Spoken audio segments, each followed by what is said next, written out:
आपका इस आज के नए वीडियो में। जैसा कि आपने थंबनेल में देखा होगा कि आर्थिक मंदी आने वाली है।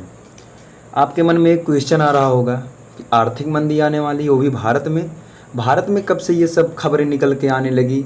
हिंदू मुस्लिम के विवाद से हम लोगों को छुट्टी ही नहीं है, तो हम लोग इन सब विवादों पर ध्यान भी कैसे दें। लेकिन सच्चाई यही है कि वर्ल्ड बैंक ने दी दुनिया में आर्थिक मंदी की चेतावनी। सीधा सीधा यहाँ पे कहने का वर्ल्ड बैंक का मतलब यह है कि दुनिया में बहुत से देश आर्थिक मंदी की चेतावनी वर्ल्ड बैंक दे रहा है और आर्थिक मंदी को झेलने के लिए तैयार हैं। देखना यह है कि क्या भारत भी तैयार है। आर्थिक संकट की आहट, अमेरिका के 2022 अंत तक मंदी की चपेट में आने की आशंका। ये सब खबरें बहुत संवेदनशील हैं।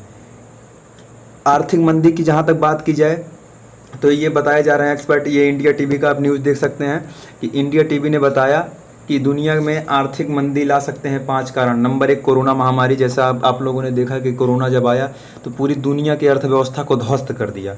रूस यूक्रेन युद्ध ऐसे जगह पे हो रहा है कि जहां एक देश गेहूं का सबसे बड़ा उत्पादक है, तो एक देश पाम ऑयल और सूरजमुखी आदि के तेल का बहुत बड़ा उत्पादक है, जिसके कारण आप लोग देख भी रहे होंगे कि भारत में सरसों के तेल का दाम जब कभी अभी कोरोना से पहले 80 रुपया, 85 रुपया, 100 रुपया तक हुआ करता था, आज वो 200 रुपया लीटर बिक रहा है। रिकॉर्ड स्तर पर महंगाई से आप लोग तो परिचित ही होंगे। महंगाई सीधे 5% 6% RBI के डाटा के अनुसार बढ़ गया है। महंगा होता कर्ज, कच्चे तेल में उबाल के कारण जैसा कि हम लोग भी देख रहे हैं कि कभी जो पेट्रोल डीजल 75 रुपये 76 रुपये मिलते थे, आज वो हमको 110 रुपया 100 रुपया खर्च करना पड़ रहा है। तो ये सब आर्थिक मंदी में 5 ये सबसे महत्वपूर्ण कारण है। कोरोना महामारी, रूस यूक्रेन युद्ध, रिकॉर्ड स्तर पर महंगाई, महंगा होता कर्ज और कच्चे तेल में उबाल। वर्ल्ड बैंक के अध्यक्ष डेविड मैलपैस जो हैं, उन्होंने स्टैगफ्लेशन की संभावना बताया उन्होंने कि और बढ़ गई है। तो स्टैगफ्लेशन की बात आती है कि स्टैगफ्लेशन क्या होता है, तो यहाँ से ध्यान से देखिए कि स्टैगफ्लेशन उस आर्थिक स्थिति को कहते हैं जब आर्थिक विकास दर स्थिर रहती है और महंगाई दर और बेरोजगारी दर में तेज़ी से बढ़ोतरी दर्ज की जाती है।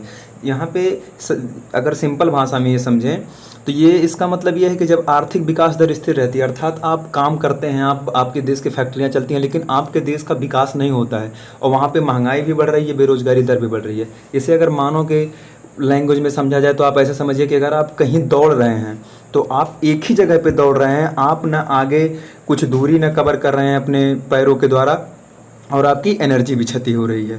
तो इसे ऐसे समझ सकते हैं। हालांकि स्टैगफ्लेशन छोटी बड़ी समस्या नहीं है, इसको किसी देश के लिए अगर इसको निपटना है तो बहुत ही चुनौतीपूर्ण माना जाता है। आदि बेरोजगारी में कितना ज़्यादा प्रभाव पड़ा है भारत में, आप लोग देख ही रहे हैं कितना ज़्यादा लोगों की नौकरियां चली गई, कोरोना की वजह से कुछ गया। इस समय तो स्थितियां ऐसी ख़राब चल रही हैं कि जिधर देखिए उधर। हालांकि भारत की अगर बात की जाए तो भारत पे कुछ कम, क्योंकि वर्ल्ड बैंक ने भी ये कहा है कि भारत पे स्टैगफ्लेशन और इस आर्थिक मंदी का प्रभाव कम पड़ सकता है। ध्यान देने योग्य बात यह है कि कम पड़ सकता है, लेकिन ये उसने नहीं कहा है कि भारत पे इसका प्रभाव नहीं पड़ेगा। भारत पे नहीं, इसका प्रभाव पूरी दुनिया पे पड़ने वाला है। लंदन देखिए वर्ल्ड बैंक क्या कह रहा है कि इसने कहा कि कोविड-19 महामारी के प्रभाव से उभर रही वैश्विक अर्थव्यवस्था पर रूस यूक्रेन युद्ध की दोहरी मार पड़ रही है।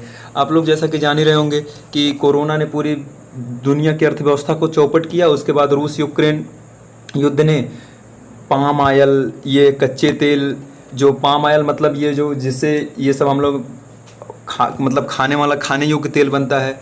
उसके बाद गाड़ियों वाला तेल जो बहुत बड़ा सप्लायर था रूस, तो इन सब से बहुत ज़्यादा दिक्कत हुई। और आप लोगों को बहुत अच्छे से समझ में आता होगा कि अगर कच्चे तेल में, अर्थात किसी देश की अर्थव्यवस्था में कच्चे तेल का योगदान बहुत बड़ा होता है। अगर कच्चे तेल का दाम बढ़ता है तो हर एक चीज़ के दाम में बढ़ोतरी दर्ज की जाती है।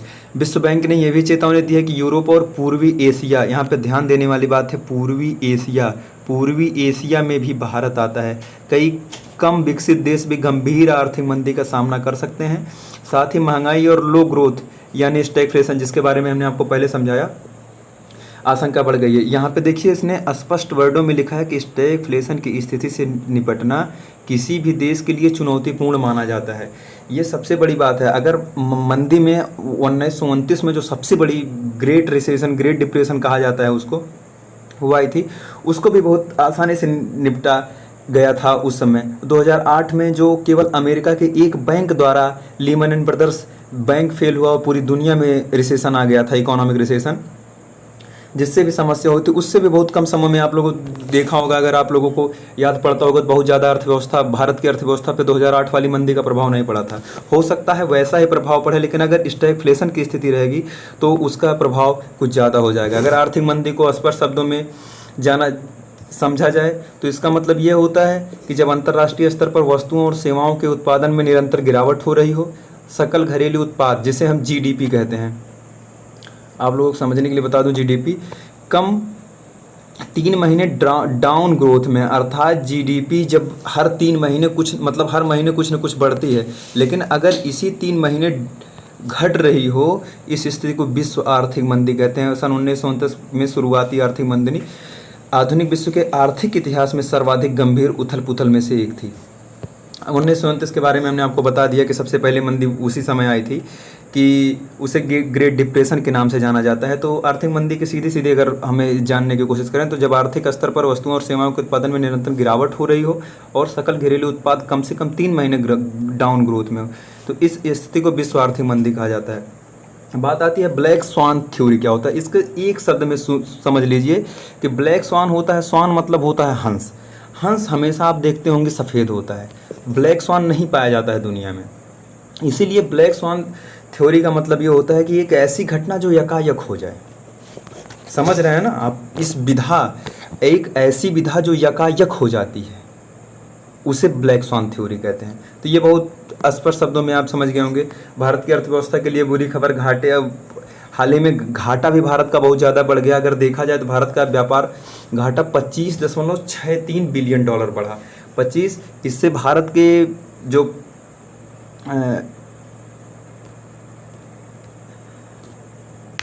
लमसम भारत का फॉरेन रिजर्व 630 बिलियन डॉलर था, जिससे 25 बिलियन से कमी आने के कारण लमसम 605 बिलियन डॉलर के आसपास बचा है, जिससे भारतीय बेरोजगारी भी बढ़ रही है। इधर भी ट्रेड डिफिसिट हो रहा है भारत का। इससे इंडियन करेंसी इतना ज़्यादा गिर गई है, अपने इतिहास में, अपने कई दशकों के इतिहास में सबसे ज़्यादा इंडियन करेंसी गिर गई है। इस समय एक यूनाइटेड डॉलर्स के मुकाबले भारत का रुपया लगभग 80 रुपया है, 79.72।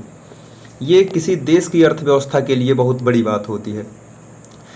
अगर देखा जाए तो अगर 1 रुपया गिरता है, सबसे बड़ी बात इसमें देखिए, अगर किसी डॉलर के मुकाबले किसी देश की करेंसी 1 रुपया गिरती है तो उसके तेल कंपनियों पे 8,000 करोड़ रुपए का बोझ पड़ता है।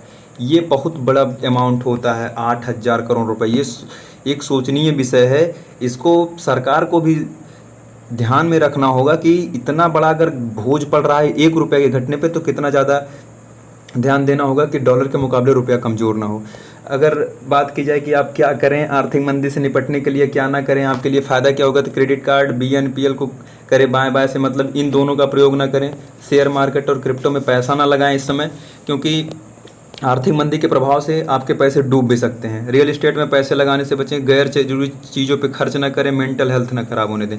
आप लोग पहली बात घबराएं ना, सीधी सी बात है, कोई चीज़ है वो अपने बस में नहीं है, क्योंकि जब पूरी दुनिया प्रभावित है तो आप उससे बच नहीं सकते। इससे आप अपना मेंटल हेल्थ ना खराब दें, ज़रूरी चीज़ों पर खर्च ना होने दें, गैर जरूरी चीज़ों पर खर्च ना करें। तो सीधी सी बात है, अगर ये आप करेंगे तो आप ज़रूर ही कुछ करेंगे।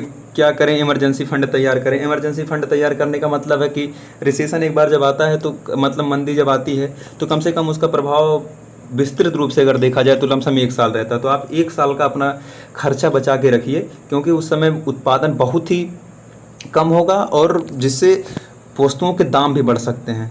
हेल्थ इंश्योरेंस जरूरी है। हाँ, ऑफिस के काम को गंभीरता से लें। ऑफिस के काम को गंभीरता से लेने का तात्पर्य यहाँ पे यह है कि अगर आप ऑफिस सही से काम करेंगे तो ऑफिस आपको रखेगा, नहीं तो आर्थिक मंदी के दौर में ऑफिस आपको निकाल भी सकता है। यहाँ हालांकि इस समय गूगल की मदर कंपनी, अल्फ़ाबेट वगैरह कंपनी, भारत की बहुत बड़ी एडुटेक कंपनी बायजू हो गया, अनअकैडमी हो गया, इन कंपनियों ने भी अपने यहाँ से एडुकेटर को निकालना चालू कर दिया है। तो एक बहुत संवेदनशील खबर को हमने बहुत जल्दी में समझा दिया आपको। अगर आपको ये जानकारी अच्छी लगी हो तो अपने दोस्तों के साथ शेयर करना ज़रूर ना भूलें। और सीधी बात ये है, आप इसको समझिए, आप अपने इसको दोस्तों को भी बताइए कि कितना बड़ा विकट परिस्थितियां भविष्य में उत्पन्न होने वाली हैं और इससे कैसे सतर्क हुआ जाए। आशा करता हूं आपको सारी चीज़ें समझ में आ गई होंगी। बहुत बहुत आभार आपका। धन्यवाद। जय हिंद।